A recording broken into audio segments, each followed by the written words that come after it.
Ay mga kamare ko, pagkatapos nga namin nag-exercise, nag-ikot-ikot ng aking manugang, ito dadaanan na namin sa eskwelahan yung isa kong apo, yung panganay. Nandito kasi may pasok pa siya dahil nagpa-practice pa sila mga kamare. Kaya susunduin namin siya kasi yung isa kasama lang namin.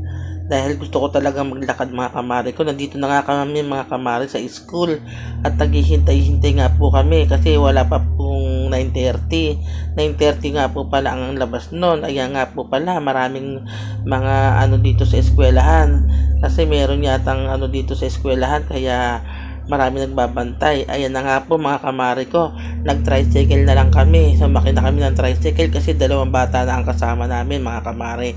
Kaya sumakay na kami, papauwi kami. Ayan na po mga kamare, nakauwi na kami. Ayan ayan po yung sinundo namin, kulay pula pong damit. Ayan po yung panganay, si Akisha Jade. Ayan po yung isang makulit din na maliit na bata.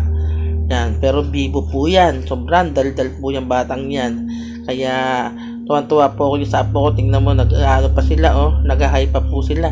Nakita po ng bunso yung kanyang ninong. Ninong nyo po yan, tricycle driver po yan. Hindi po sila kasi nagkita nung Pasko, kaya ngayon po lang sila nagkita ng kanyang ninong. Ayan po. Kaya yun, nakasunod po sa amin. Dito na po kami sa may bahay, papaano na po kami.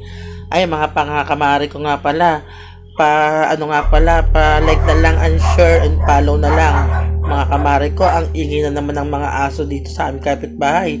Ito nga po mga kamari ko, magbabantay sila, yung aking anak at saka yung aking kamaritis din. Magbabantay po sila dahil mga bipat po sila dito sa aming barangay mga kamari ko. Ayan po yung aking panganay. Pagka uwi po namin, ikagigising lang.